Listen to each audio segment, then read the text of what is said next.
Казакстан менен Кыргызстандын чек арасында турабыз.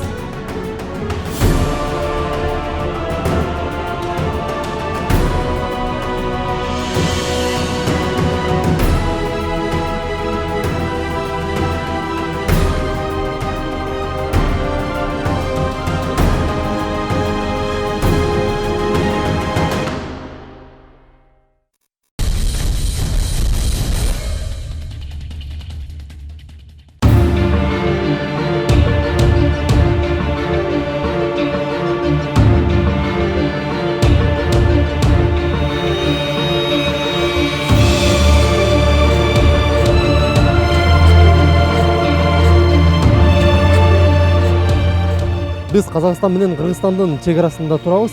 Бул жакка күнүгө 2000ден 3000ге чейинки адамдар кирип чыгат. Андан тышкары 600дөн ашуун автоунаа дагы кирип чыгат. 2018-жылдын февраль айында бул жерге Казакстандын 2 жараны өтүп келип, автоунаа урдап кетүү максатын көздөшкөн.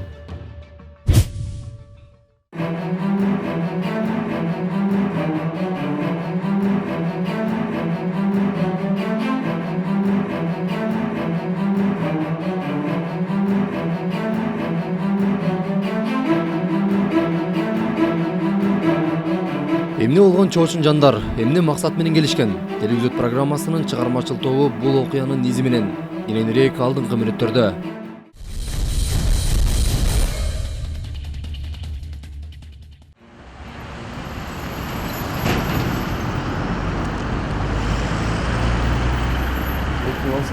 Февраль айында Талас шаардык ички иштер бөлүмүнө ушундай 102 кызматына чакыруу түшкөн.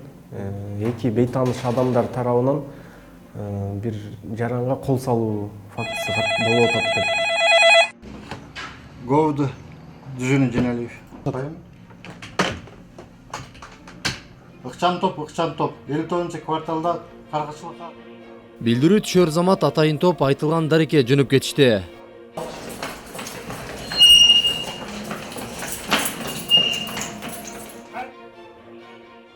Ал жерден УКМКнын кызматкери өзүнүн кызматтык автоунаасында отуруп апасы менен телефондо, уюлдук телефон аркылуу сүйлөшүп аткан болот. Ал телефон аркылуу сүйлөшүп аткан убакта нары жактан 2 бейтаныш адам тамеки барбы деп сурайт. Тиги УКМКнын кызматкери машинанын рулунда отуруп апасы менен сүйлөшүп аткандыктан жок, менде жок деген деп жооп бергенче тиги эшикти ачкан бала бет тарапты көздөй урат.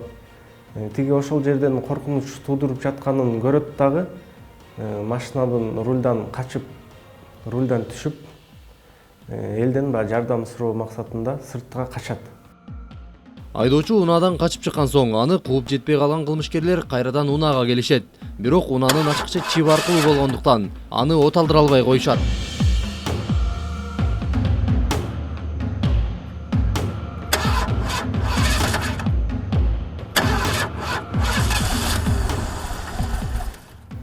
Анан ал 2 бейтаныш бала андан артты көздөй кетип калышат. Кетишет да Ломоносов көчөсүндө жайгашкан ысыкнан магазин астына турган таксини жалдашат. Ошо менен Талас шаарынын аймагынан аны айдатып, Талас районунун Көгөй айыл аймагы аркылуу Манас районун көздөй таксини жалдап жол алышат. Биринчи максаттары ишке ашпай калган кылмышкерлер экинчи олжосун көздөгөндөй такси кызматкери эч ойломостон кадимкидей эле бара жатат. Бул учурда анын мойнуна өзүнүн орундугундагы коопсуздук куруу оролду.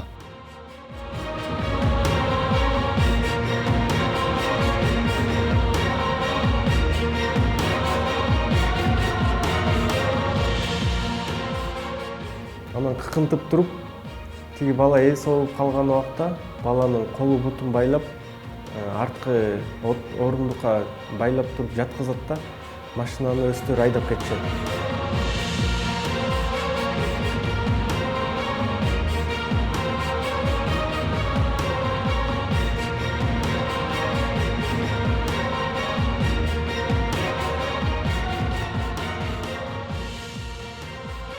Жолдо бара жатышып, унаанын майы түгөнүп калгандыгына байланыштуу унаа токтоду. Кылмышкерлер май издөө менен алек.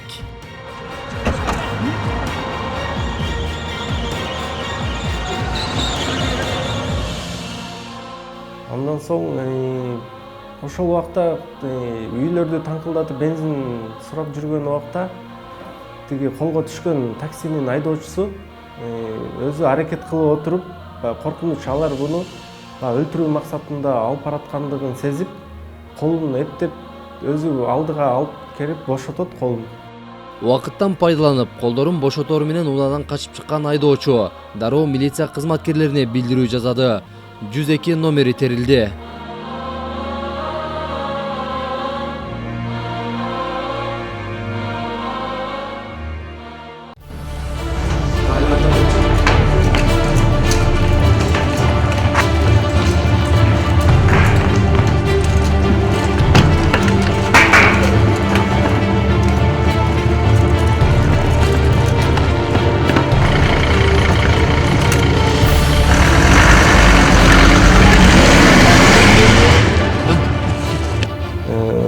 Ал эки жаран Казакстандын жараны болгон. Казакстан жараны болгондугуна байланыштуу ошо Казакстанга Покровка айылына кетебиз деп таксилерди издей баштайт. Дал ушул жерден кылмышкерлердин изине түшкөн милиция кызматкерлери аларды кармоого мүмкүндүк алды.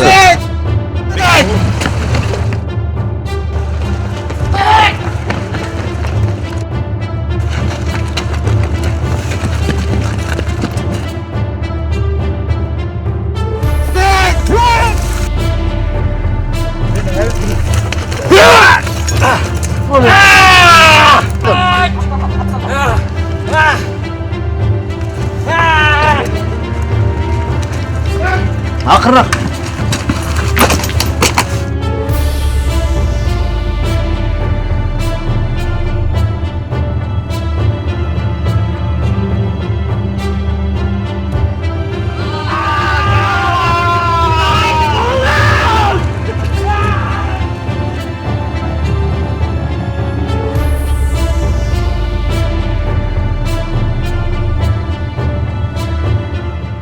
Бир эмес эки жолу адам өмүрүнө коркунуч келтирген жарандар кармалды. Аларды кармоо учурунда бычак, электрошокер жана кыргызстандык, казакстандык уюлдук телефондорго колдонулуучу сим-карталар алынган. Алар атайын ушу Казакстан шаарына Таластан ак түстөгү Toyota Camry үлгүсүндөгү машина айдап кетүү максатында келишкен. Ошондуктан бул Талас шаарындагы улуттук мамлекеттик кызматкерине кол салгандыктын бирден бир себеби анын айдап жүргөн ак түстөгү Toyota Camry үлгүсүндөгү машинасы болгон. Алар аны кармашып, өлтүрүшүп, машинасын Казакстан Республикасына айдап кетүү максаты болгон.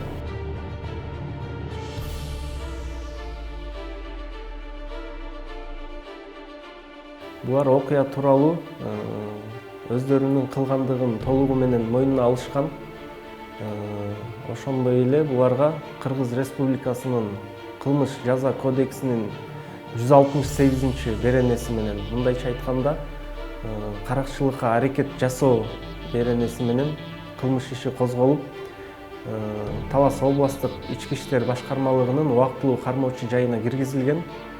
Андан кийин ал жерде 2 ай отуруп, анын ичинде соттук процесстер жүргүзүлүп, сотто кылган иштерин толугу менен мойнуна алышып, Кыргыз Республикасынын мыйзамдарына карата 8 жылдан эркинен ажыратылган.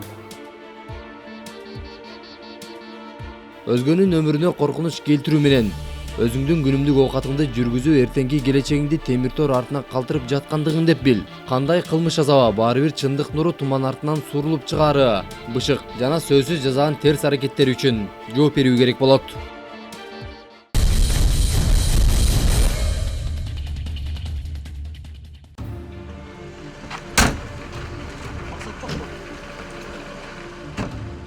Эфирдин акыркы мүнөттөрүндө терезелерине кара жылтырактарды чаптап алып, өзүнүн да айдоочулук күбөлүгү жоктуруп, жашы 12 жете элек баланы унаанын алдыңкы бөлүгүнө салып алган айдоочу тууралуу сөз кылабыз. Жаш бала канчада? Канчада? Я. Саш канчада? Biraz Ayda koyunuz. Ayda koyun çok mu? Ayda koyunuz çok. Siz mi burada? Ketip жүрсүңүз. Kez otursun. Ya abi balık tek olan atmayın.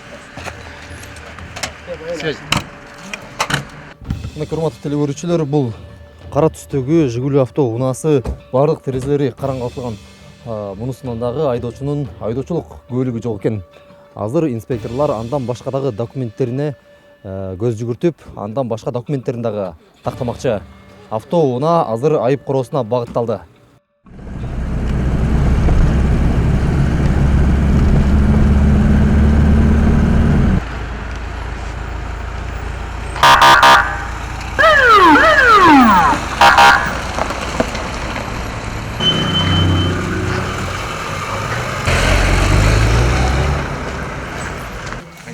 Паспортун бар?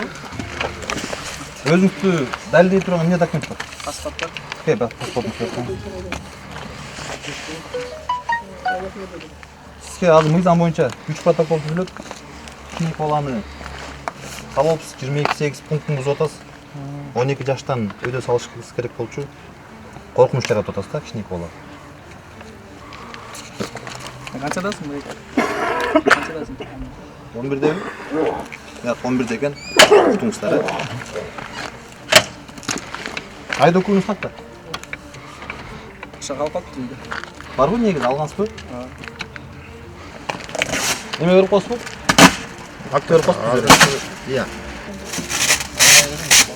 Айдоочунун унаасы айып короосуна киргизилди. Бардык тийиштүү протоколдор толтурулду. Айдоочуга айып кагазы колуна карматылды. Ал эми ушул сыяктуу эле терезелерине кара жылтырактарды чаптаган дагы бир Мерседес үлгүсүндөгү авто унаа айып короосуна кирди. Буга деле жогорудагыдай тийиштүү чаралар колдонулду.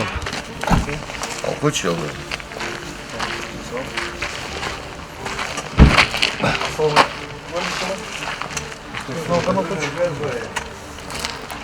О, батам. Айныңыз караңгылатып атасыз. Карак эмес, бул болуп калды. Ана ішіне толтырай ішіне de koyduk. Не, съемка был. Съемка. А, все. Телекүзөт передачасы. Қолдан. Мен штрафтайын тоқтап жүреді. Білмелі. Кайра өзүңүздү жеткизип коёк. Фото сиздин айдоо көлүңүздү мен көрмөйүнчө, Бұл таптап атау. көрмөйүнчө мен сизге автоунааны бере албайм. Пожалуйста. Жаныма отуруп алыңыз, э?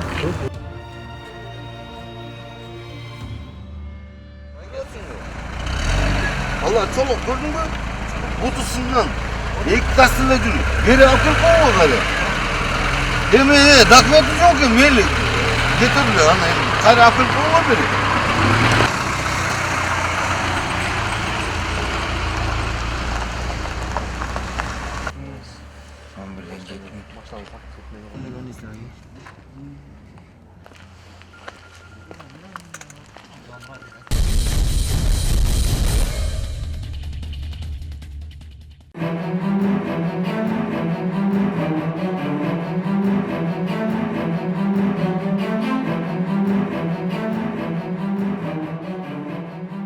Биздин кийинки эфирибизден Талас облусундагы Бакай Атай райондук ички иштер бөлүмүнүн кызматкерин кылмышкерлер кандайча өлтүрүп кеткендиги жана окуя эмнеден улам болгондугу тууралуу көрө аласыздар. Башталышы 19:45.